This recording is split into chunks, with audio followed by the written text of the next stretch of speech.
This is Jake Dreyer from Witherfall, and I'm blowing it up on Capital Chaos TV. Hey, this is Joseph from Witherfall, and I'm blowing it up on Capital Chaos TV.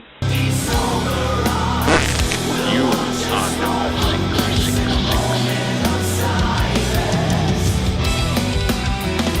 How did you guys first get into music, and who turned you on to rock and heavy metal? Go ahead, Jake. Yeah, when I was a kid, just probably like most people that are into hard rock and heavy metal, Kiss was the first band that got me, especially just seeing like the cover of Destroyer and seeing how cool superhero-like those guys were. But when I started playing guitar, like my dad, he would always have guitars and stuff lying around the house, and I just always thought they looked cool. And it was Hell's Bells by AC/DC, just that first arpeggiated intro. And that was the first thing that made like the hairs in the back of my neck stand up and made me want to play guitar. And then from there, Slash from Guns N' Roses, and then Metallica, Megadeth, and then I heard Yngwie Malmsteen for the first time, and that's what made me want to really hunker down and fucking have no life and play guitar all the time. That's kind of like as far as my roots go back to the music that I like. That's it right there. Yeah, I have a similar path. I was really into like bands like Guns N' Roses and Queen and AC/DC. My cousin was a drummer who I ended up playing with for a while. I was a guitar player. I wasn't a singer back then. And he's the one that used to blast like King Diamond Conspiracy and, a lot of crazier stuff that most normal people don't listen to. But yeah, like I would say like what made me want to be a musician and what made me ultimately buy my first guitar was Slash's solo in November Rain. And have either of you toyed around with drums at all? Man, I sound like a drunk Phil Rudd if I ever try to play drums.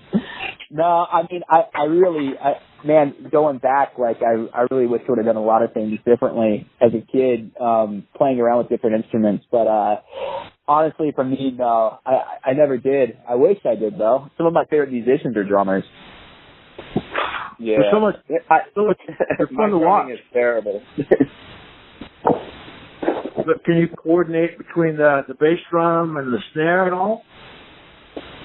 Oh, as far as just like, doing a simple beat, it's been a long time. I'm sure I could play We Will Rock You, I'm sure. Yeah. I have an electronic kit here that I play because I do a lot of arranging, like percussion arrangements and stuff. So, but I'm better on paper than I am sitting behind a kit. That's why we hire other people. Yeah. Absolutely. No Diego Boreali. How you feel about working with him? Oh, Gergo? Oh, dude, that guy was, it's a long story around there, but just to be, with a true musician like that guy is, it was a real pleasure. I mean, he's worked with some of the biggest badass musicians out there, Al Di Meola being one of them. And so, it was a true honor, man. And, he actually, he was the first drummer we played with outside of Adam, actually, and it just worked out that we couldn't really use him in the band full time, but yeah, to get back and actually do the record with him is great. I think this is the first time you've actually admitted that in an interview. Yeah. Wow. You got an exclusive there. Exclusive? How sweet is that? That's cool, man. But Steve's also great, man. We Steve's a character, man, and he's, of course, our main drummer in the band. And you have a new album that comes out at the end of the week. Is that right? That's correct. A prelude to sorrow. And I'm really, really grooving on the second song, We Are Nothing. It's a solid track in my ears at the moment. What do you Are either of you grooving on any one particular song at the moment? Or are you listening to the album over and over, or are you sick of it? Well, we've had to live with this album for a long time, and there's a lot of backstory behind it, so it brings up certain moments. But the songs that I really enjoy from it are like "We Are Nothing," that one, and "Vintage." I also prefer those kind of roller coaster ride type songs, and they'll take you on a journey just in one track. "Shadows," I think, is another one that was one that Joseph and I that was like the last one we actually kind of finished, I believe, for working on A Prelude to Sorrow. So it was kind of cool to see that one come out the way it did. Yeah, I think that "Vintage" is a favorite for multiple reasons. "We Are Nothing," it's like 3 fucking songs. Yeah. You know, like it has certain movements. It's kind of like a classical piece with down heavy fucking low B guitars, you know? Yeah, absolutely. And let's see here. It's been pretty well received so far in the Metal Support Network. Do you read reviews and follow the news gossip on sites like Blabbermouth and such? Yeah. Of course. Yeah, we Joseph and I,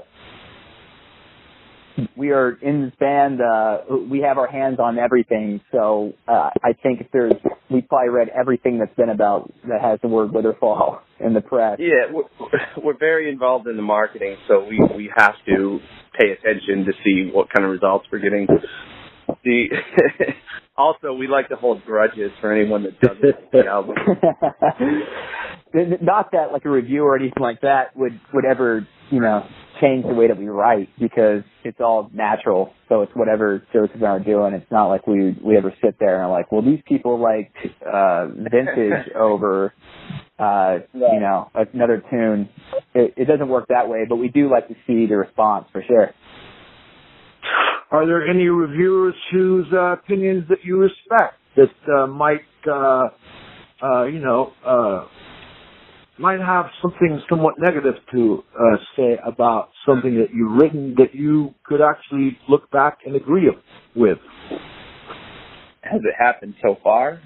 Yeah, I'm aware of. Yeah, it hasn't really happened. There's a lot of music reviewers out there that we definitely respect. And again, if someone were to say something bad about it and be able to back it up, in a way, and I mean, again, music is an opinion, so we would definitely take that. Guys, off the top of our head, there hasn't really been any. There was a great review from what magazine, or it was an online forum that did Metal Wani. There was a fantastic review that came out about that, and it was really cool because it's nice when a reviewer actually gets the record, and understands where we were coming from. And it's nice for us to see, and especially when stuff's really well written too. Yeah, there's some great writers out there. When I say writers, I'm talking about, in the Metal Support Network. This ultimately, sure. we're all here to support metal. Yeah, absolutely. I mean, Joseph and I were actually, right before you got on the phone, we were talking about Capital Chaos, because that's been a great source of all things metal for quite some time now. How long have you guys been around for? 20 years now, I think. 20 years, yeah. It's really cool. I remember seeing a bunch of, just like the first 3 songs of sets. I know you guys do that a lot, which is and a lot of great interviews. So definitely Capital Chaos is one for the U.S. market that we really, really appreciate. Oh, wow, thank you very much. It's very nice to hear that. The first record was put together in Arizona, with a new one in Florida, where you're calling from now.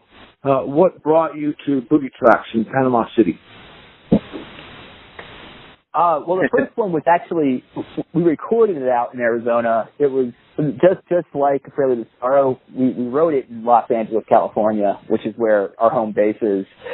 Boogie Tracks, I had known J.J. Cruz, who's the owner of that. He was also the engineer for our record for many years. And the studio that he has, which unfortunately is no longer there because of devastating Hurricane Michael, but it's the best, probably the best studio I've been to. Even beating out some of the big ones in LA and everything, just with the amount of gear. And it's a great room, great vibe. Joseph and I, in November of last year, we went there to record our bonus track, which was December, Long Walk Home. And we really liked we just liked the whole atmosphere there, and decided that's what we wanted to do a Prelude to Sorrow at. Yeah, everything gets written and recorded first in pre-production, and then we go in and actually make the final cut. Master tracking. But yeah, nothing's written in the studio. We pretty much write everything out on paper and then demo it, and then go into the studio after that's all done. You were both in White Wizard for a spell. Did you catch that? Wizard for a spell. And what did you? Oh my God! Did you learn? What did you learn there that you've been able to transfer here or to other parts? What not to do, man? What not to do at every turn. Yeah, I like John as a person. I think we've had a lot of fun times in John Leon. We've had a lot of fun times with him and everything, but unfortunately the running of that band was just fucked in every way you can imagine. And so Joseph and I, our goal was to do the complete opposite of that, and it requires a ton of work, but I think it's definitely the better way to go. We actually formed Witherfall as that band was collapsing while we were in the UK. In Lyme Regis on a beach on the shores of the English Channel. Yep. Yep. And have you recorded any bonus tracks or cover songs for during the recording session for any special releases? And what kind of will there be cassettes released? Well, there's a weird story that we did, but Sony decided to release the record themselves in Japan and did not use any of the tracks that we recorded. So we have something special coming up in March. We have a tour announcement and an EP that we're going to put out. So I can't really tell you which cover songs or bonus tracks, but yeah, we definitely did. Yeah, that's great. This mystique and anticipation is still a pretty cool thing. Yeah. We were real happy with what we got. Yeah, and the label dug the bonus track so much that, typically, like Joseph was saying, it would go to a Japanese release or something like that. We also did one for Germany, but it came out so well that we're going to do a special release for that to coincide with the aforementioned tour. This is their second album through Century Media, who have been sold to a bigger fish. How has that change affected Witherfall, and what kind of direction do you receive from, I guess, Sony now, or is it? We don't receive anything. No direction at all. Yeah, no, that was part of our contract.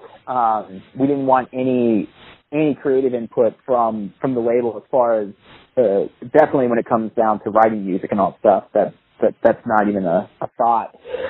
We also signed with Century when they were already bought by Sony, so it wasn't like we were able to see a difference as far as them just being their own independent entity versus going with a major label.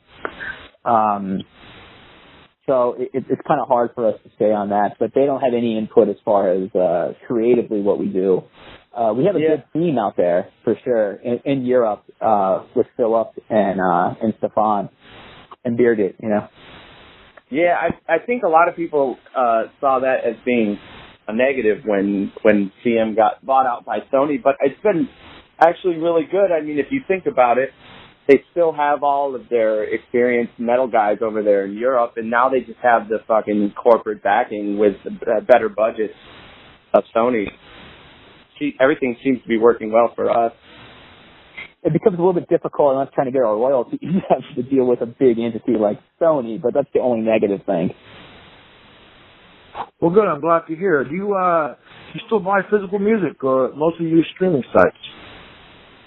I still buy physical because there's a lot of effort that goes into, especially vinyls and packaging, which that can't be lost. Like, once that's gone, that's such a huge part of owning a cool record. Like mentioned earlier about this finding that Kiss, destroy our album cover and looking at it. We can't really get the full effect of, especially the art that we do. We do it with Christian Wallin. It's all hand-painted stuff. To look at it on your, 5-inch phone just doesn't do it justice. So, yeah, we go to the trouble to fucking hire a guy to paint a 3-foot by 3-foot painting. We want you to buy the vinyl and actually see it. But I mean, honestly, I still buy physical. That's great, because I live here in Sacramento, and I just found a new record store very close to me, and I thought, this is great, because I'm an older guy, and I like I promote shows. I go to record stores every week, putting up flyers for shows. That's also a sort of a lost art too, bands putting up flyers, but whatever, I'm not in charge of these bands and their Facebook event page only ways of promotion. I like that, man. Yeah, Joseph can probably tell you more, but Joseph, he goes to Amoeba and all that stuff out there in LA and puts up flyers and all that kind of shit for our record, and he does a lot more, and he's in contact a lot more with some cool like independent record stores that, especially for the first record. A lot of independent stores, and we have a street team as well that we ship out postcards and flyers to. Yeah, it's all part of the package, in my opinion. Absolutely. The posters, the stickers, the whole nine. It's all about it, man. It's there's those really cool badass bands that you always hear about. They were doing the same exact stuff, and I think the fact that bands don't do that anymore is there's a reason why they're not as big, or at least it doesn't have a certain character to it. How much of the new album can we expect to hear live? And you have tour plans, but you can't tell us about it. That's cool, right? Well, we have 3 shows we can talk about. We're doing a tour at the end of November in Japan with Camelot. Those dates are in Tokyo and Osaka, and then after that, we're doing a one-off show in Los Angeles at the Regent Theater on January 21st with Insiferum and Septic Flesh. So we'll definitely be doing a lot of stuff off the new record. We're out there to promote it, and it's especially the response for the singles that we've released have been great. So people are going to want to hear their songs. Awesome. Well, this is Zoran Theodorovich with Capital Chaos TV, and we've been on the phone with Jake and Joseph of Witherfall. We want to thank you for taking the time to talk to us, and we'll look forward to seeing you soon. Oh, thank you. Yeah, thanks a lot, man. Looking forward to coming to Sacramento.